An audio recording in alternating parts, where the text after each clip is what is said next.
Well, if the final episode, episode 24 of Muv Luv Alternative, wasn't just a big shipment of bummer class beta, I don't know what was.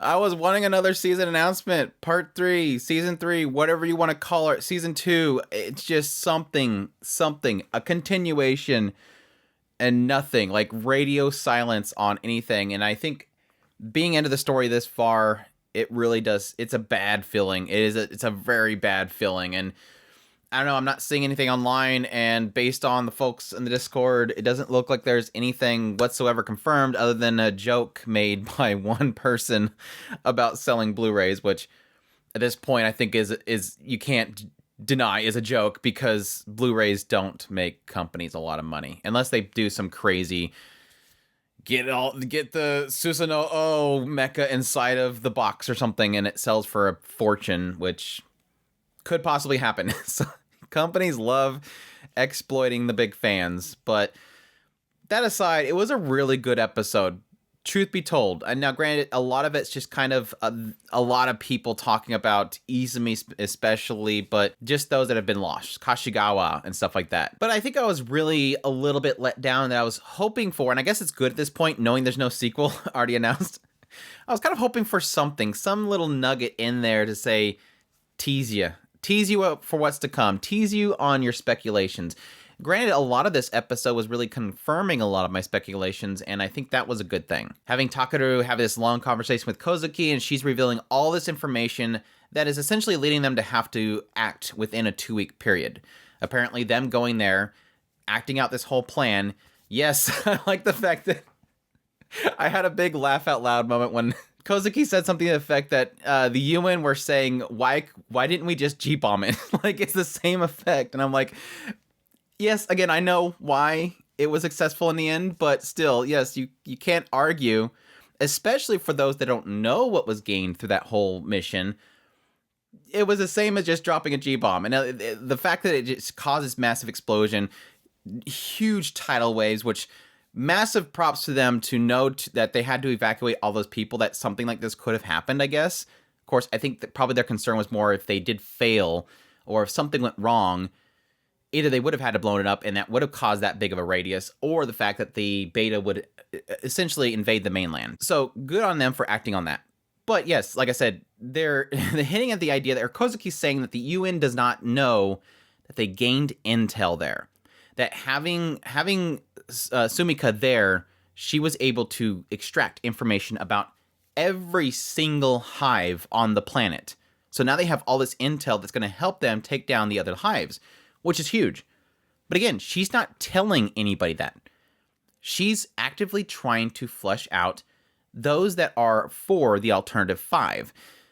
Now, my mind immediately went to, holy crap, what is Kozuki doing?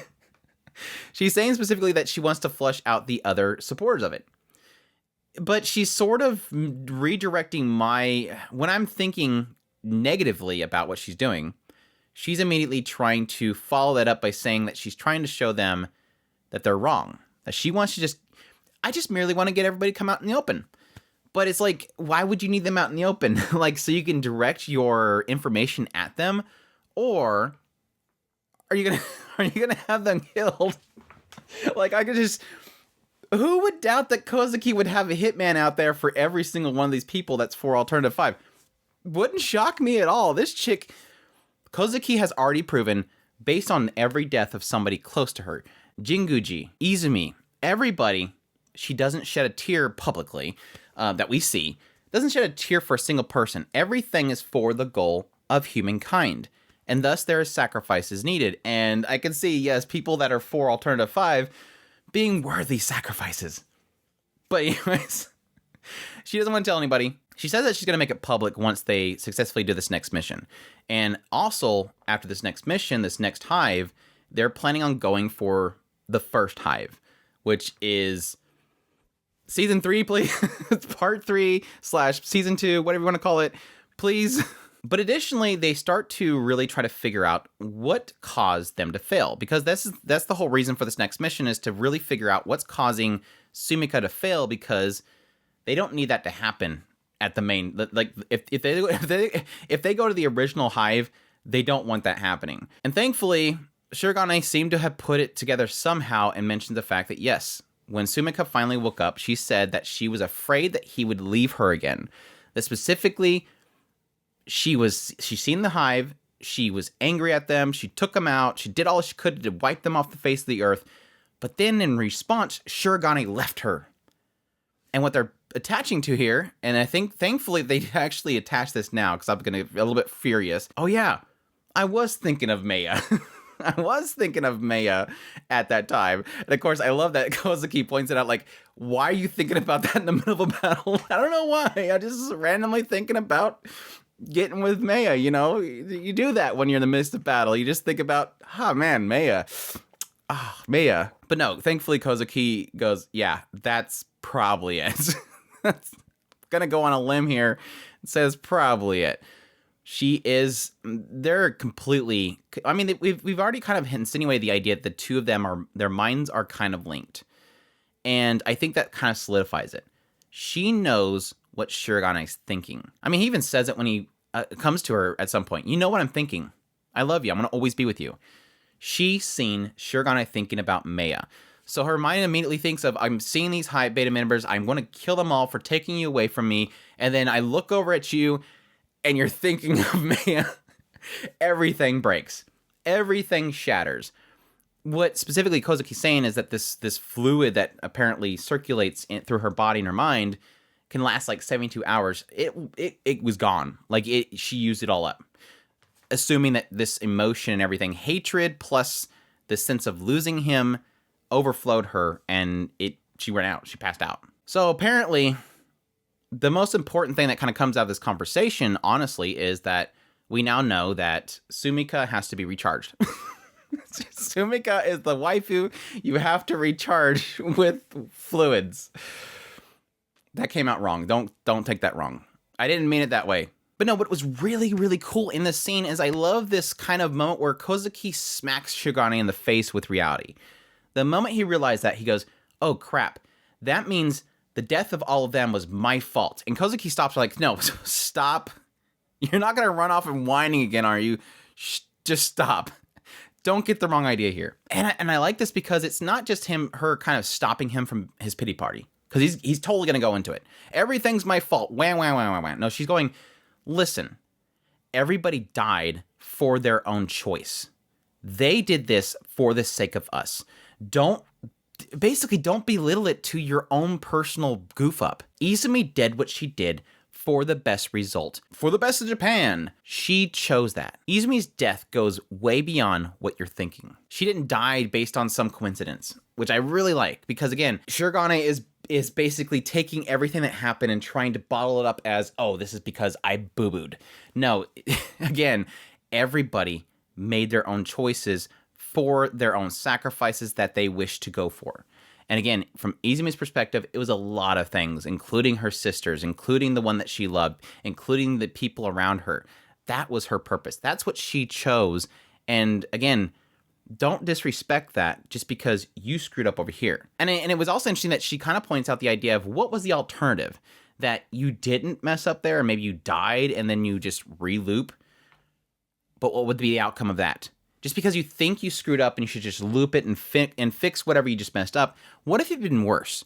What if, yes, he didn't think of Maya and Sumika goes around and blasts everything, but then in the wake of all that, his entire squad dies. In the end, this was a great outcome. In the end, despite the losses, this was a great outcome. And yes, this is something that's caught a bunch of people's attention that's going to be the future of humanity's winning, basically. Yeah, some other scenes, really tragic, having Izumi, her sister being notified of her death, which was heartbreaking, obviously. Everybody really kind of reminiscing on the captain and everybody that's been lost, and really the effects that it had on them. Yeah, and Usuki, who knows what's going to happen to her? She's completely broken and completely isolated herself, which is sad. A really cool scene between Maya and Shirogane, obviously. A lot of perspective on Maya. Again, solidifying what we're kind of speculating on her is that what the captain said to her was specifically that she's this sword without a sheath. This idea that she's been freed from her responsibilities and thus she might not have purpose in looking for a place to die. And again, from Maya's perspective, she's like, no, that's not true. I'm actually free to choose what I want to work for, what I want to strive for. And yeah, granted, she's afraid because she doesn't know what that is yet. She's hoping that she can find it. And I think through Shirogane obviously spewing everything that he's kind of currently goaled towards, which is the short term of helping Sumika, she's not going to say that, and the long term, saving mankind and getting back what he's lost is the key thing there. She's resparked. Like, okay, well, I can't let you beat me. It's sort of got a cute little rivalry there, that she's got to prove herself that she's not without a goal to the one that she respects the most. I don't know if respects the right word there. She likes. Whether Shirogane will meet those goals or not is left to be seen because no adaptation sequel. I'm going to keep harping on that. The scene with Suzumiya was all right. I think it didn't hit as hard as it probably could have, just because I don't really know these characters very well. Obviously very tragic based on the fact that she's the only one left from her class. I think more than anything in this scene, the emotional point was Shirogane really kind of recounting everything of those last moments and the bravery that they showed. And that was pretty much it. We had a really awkward violin scene with Toko playing violin, and it sounded like she was playing it inside of an amphitheater because it had this like echo to it. And I'm like, it's not how that would sound out there, but still, it's a beautiful violin play. And these tough girls showing up with a massive size metal beam, which damn these girls and their muscles.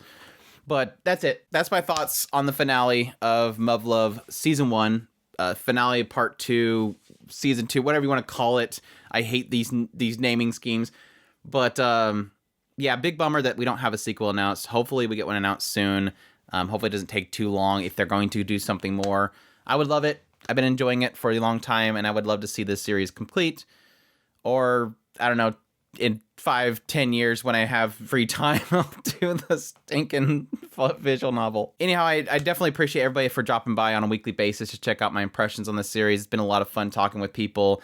Special thanks to those in the Discord that joined the Discord or have been in the Discord and been chatting it there. It's been a lot of fun talking with you guys about it. But if you're new to the channel, make sure to hit that subscribe button so you get all my content. I do news, reviews, first impressions, top list. If it's anime, it's pretty much here.